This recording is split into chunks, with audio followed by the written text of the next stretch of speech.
What is it about travel that constantly lures us to be someplace else? I don't know. I've given that a lot of thought the past few years, and I just don't understand it. My own parents are a good example of the paradox. My mom loved to travel, would go anywhere, anytime anybody would help her to go, or she would go by herself.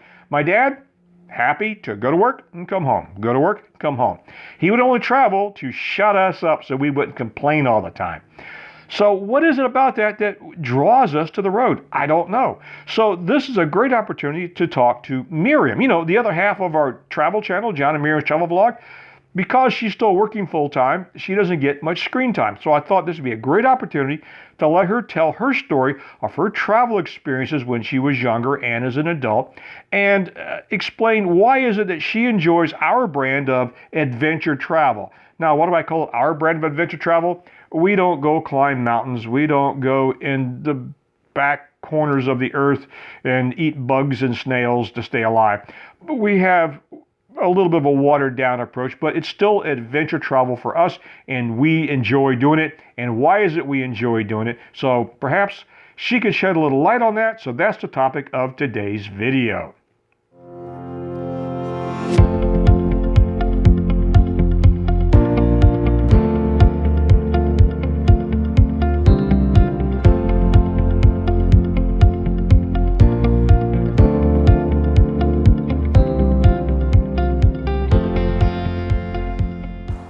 Today we're going to talk about some of your memories of travel, some of your travel stories and your eclectic travel experiences, and one of the reasons I think that makes us such a unique pair when it comes to traveling and why we enjoy traveling. So I'm going to let you just jump into it and start telling us a story. Yeah. Well, it's important to understand that I grew up in a military family. My dad was an Army officer, and so his duty assignments took us to some pretty neat places in the U.S. and also in the world. And it's also important to understand that my parents grew up in Martinsville, Virginia, small town, and they had lived there their entire lives. In fact, I don't think that they traveled beyond the state boundaries, before they were married. So we, as a family, some of the kids I went to school with, their families might go to Disney World for vacation, or they might go camping or something like that. Or go to the beach. We never took those kinds of vacations. When we had time off from school, we always went to see our relatives in Martinsville, Virginia. So our vacation time was kind of dull, and predictable. But we just wanted to capitalize on the opportunity to spend time with family because we missed so much during the year. But when we lived in places, we tried to just get everything out of that area. For example, when I lived in the DC area when I was in junior high, or as a family, we had a lot of outings into the city on the weekends. We became members of the Smithsonian, and we would spend Sunday afternoons at the Smithsonian, and I think we hit just about all the museums and monuments and that kind of thing, toured the White House, went to Mount Vernon, all those kinds of things when we lived in Northern Virginia.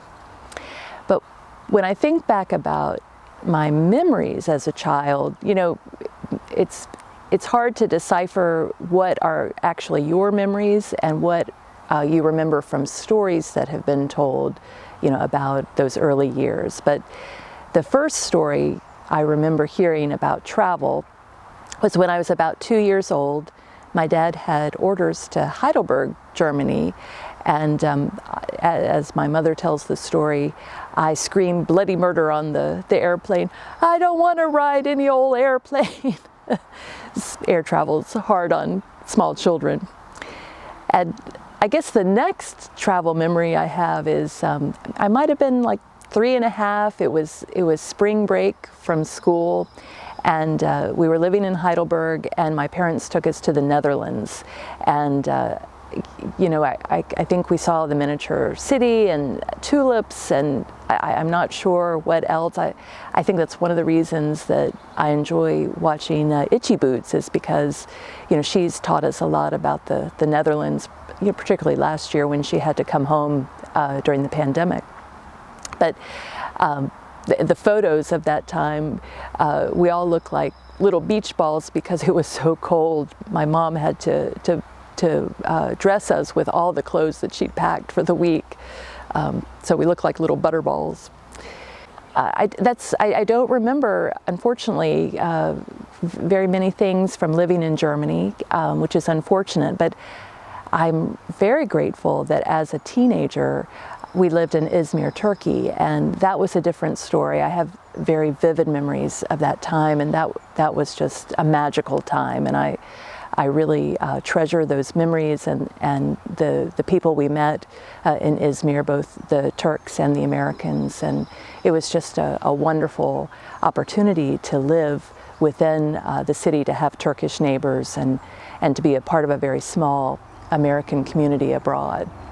I think those experiences kind of taught me at an early age that there's so much more to the world than what's at our back door. And we're lucky today. We live in a place that greets millions of guests every year, and sometimes we forget how fortunate we are to have the Atlantic Ocean and the beaches right here, and a quick day trip to other points of interest, the Blue Ridge and city life if you're after that. Mm-hmm. So I think that's really the foundation, just having different experiences and enjoying them and wanting more, wanting to learn more, mm-hmm. Learning to be curious, that's a good thing, and my parents were very much about that. Where were you born, actually? Well, I was born in Corpus Christi, Texas. And it's funny, I no longer have it, but I kept it for many, many years. I have a photo of it. When I was born, I actually received a plaque because I was the first baby girl born to an Army officer in a Navy hospital in Corpus Christi. And why was your dad in Corpus Christi? He was an Army aviator, and he was there to test airplanes. And do you remember the model? I know he's told us, but I don't remember the model that he was testing. I do remember the stories. He flew both helicopter and fixed wing. Right. And he was going through a school there also to, right. I think, to add on one of the certifications there in the Corpus Christi area. Mm-hmm. But he was also doing some testing. Okay. Since you've been an adult and not traveling with your parents, what kind of place? Where have you traveled to, and where you hit? Well, it's kind of funny because of growing up as an Army brat. I didn't want to live that life in terms of picking up and moving from place to place. I wanted to have roots. So I've lived in Virginia Beach since 1989, and I like that I have that stability. But my older sister, she pursued a career in hotel management, and so her work, just the nature of her work, took her all over the U.S. So she lived in some really, really cool places. Some we weren't able to travel to. Sometimes she didn't stay long enough for us to visit her. But we have some really great memories of vacations we spent with her in Seattle, Washington, in Savannah, Georgia, in Sea Island, Georgia. Beautiful, beautiful places. She lived in Sanibel Island, Florida, and I regret that we didn't have a chance to visit her. It's hard when you have small children and you don't have a lot of discretionary income and all of that. But since you and I married,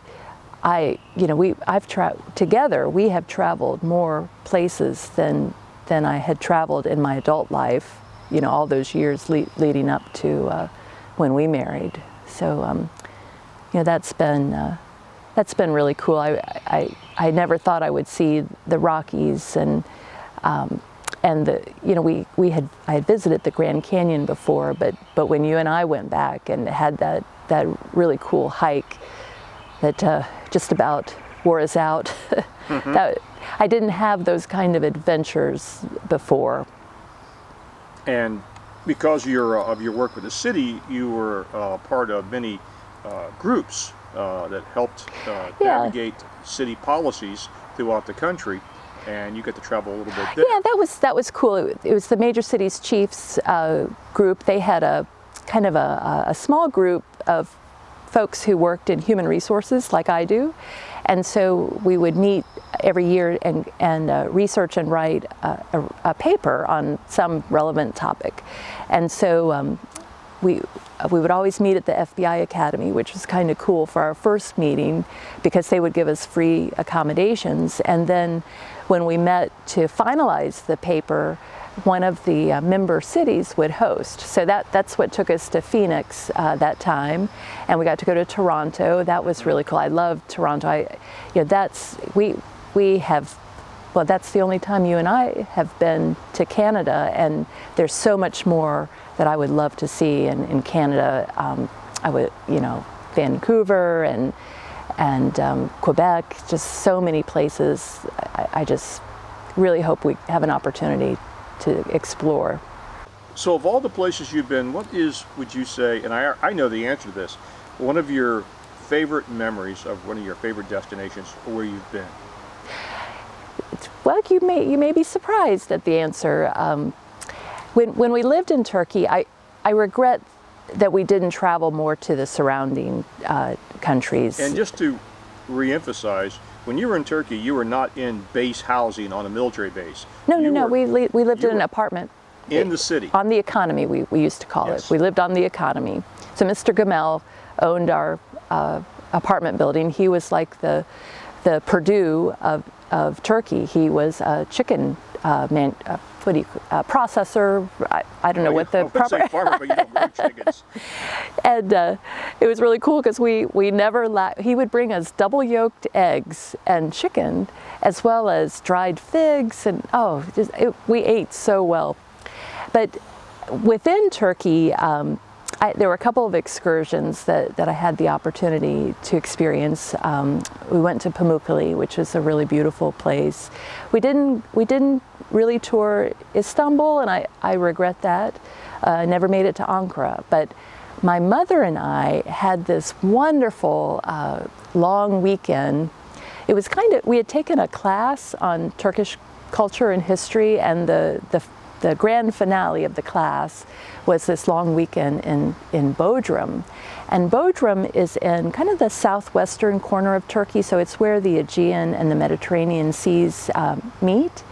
And there's the ruins of a castle that had been built by the Crusaders centuries ago, and the mountains come right up to the sea. The water was crystal. It was just so beautiful, and that is somewhere that I really hope, high on my list. I'd love to take you and the kids to see Bodrum. And I think part of the charm of it was that we arrived and there had been a flood, so our hotel accommodations were unavailable to us. So they had to scramble to come up with a plan B, which we know from our travels.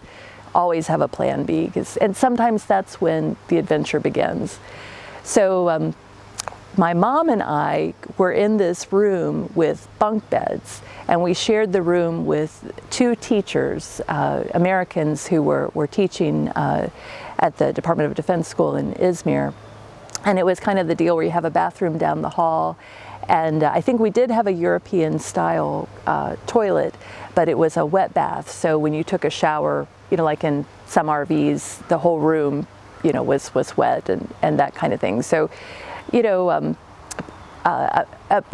when Americans are not prepared for those differences, they bristle. But we learn to just go with it, and just enjoy what was there. And I just remember the food was fantastic, and we were taken out on this boat trip, and so we got to see the landscape from a distance, and it was just so enjoyable, and there were musicians on the boat. There's a it's called a saz. It's like a gourd-shaped instrument with a long neck. So we have one. Yes, I brought one back because it was so special to me. But it was so cool to be in this beautiful place and to have live music, and one of the women on the boat was Turkish, and so she did a little dance, more sort of like a variation on a belly dance type thing. It was just, it was just wonderful.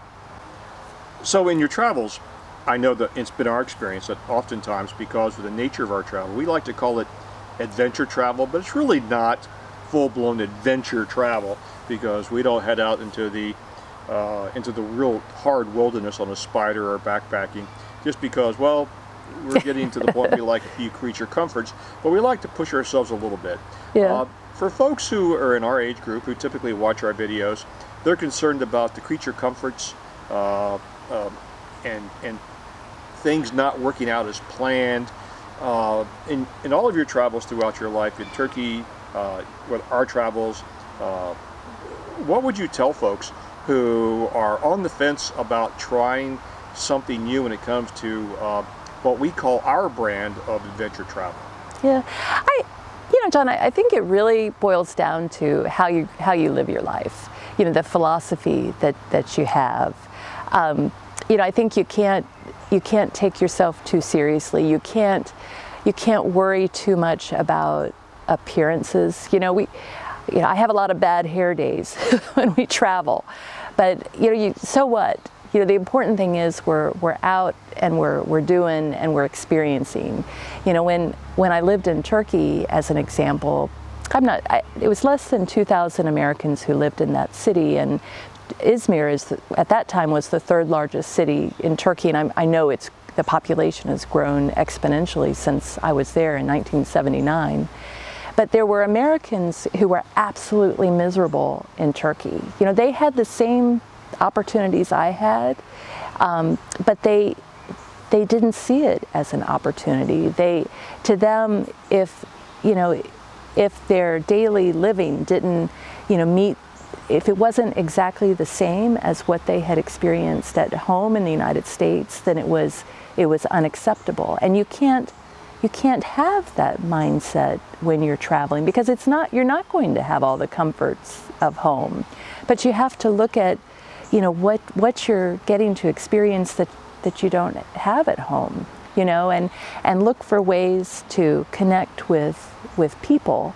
I think I regret that we haven't captured all of the conversations we've had with random strangers when we travel on video, because to me that's the really cool thing, when you get a glimpse of what it's like to live in this place. Mm-hmm. That I think that's one of the reasons I really enjoy travel. Without the people and their stories, there is no culture. Yeah. Culture is what we want to experience. Well, and it just amazes me how in the United States there's so much diversity. And I'm not talking just about ethnicity and race and things like that. I'm talking about lifestyle differences. Yeah, if you overlay the map of the United States over a map of Europe, we are approximately the same size, but each one of those states in Europe is a different country, different languages, different cultures, and we sort of have that here. New York, the state of New York, especially like New York City and the Northeast, Boston, there are a cultural, it's amazing the difference between someplace like those areas and Louisiana or the California coast. And there's a huge difference between New York City and upstate New York, Right. Ithaca and some of those places. Just as in Pennsylvania, Philadelphia is very different from the Amish country in the western part of the state. So, that's cool too. It's amazing that we talked about the adversity that we've experienced in some of our travels, and some of the best stories that come out of our travels are the situations where at the time they were not fun. The snowstorm in the Grand Canyon, the unforecasted snowstorm, the ice storm at Wolf Creek Pass, getting lost and almost having to overnight in Utah in the middle of the desert on a trail that was improperly marked. Yeah, or leaving our toiletry bag at home with our medications. That was a when we went to mild the- inconvenience. It was, but the point is that you need to be organized. You need to have a plan. You need to, be as prepared as you can. But if the plan falls apart, you don't fall apart. It's an opportunity for creative problem solving. You just work the problem. That's what I've learned from you as well. We just work the problem, and that's what we did in all of those situations. So. And it may not have been optimum, but we made it through and came out with a great story. Well, it's hard to imagine a life without travel. I guess if because of physical ability, we could no longer travel, we would at least continue living through others, through movies and YouTube videos. Watch your own YouTube video. And books and things like that. But to me, when I think about how would I define a rich life, it includes travel, because to me, life is about continuing to learn, and travel is a way to learn. So, that's how I look at it. It's just how it's a lifestyle. It's how I want to live my life. So, any other deep, dark confessions you want to make? I've got the camera running. Don't have too many of those. Well, guys, we're going to wind up today's video. Hope you enjoyed a little bit of an insight into Miriam, because, frankly, if you watch the videos, you know that she doesn't get nearly enough screen time because, well, she's still working full time, and I get to play. So this is a chance to have Miriam a little bit of time, but a little bit more about Miriam. Anything else you want to add? No. Thanks for watching. Take care, guys. Y'all take care. If you like this video, give it a thumbs up If you don't like it, give it a thumbs down. and don't forget to subscribe. Feel free to leave a comment below.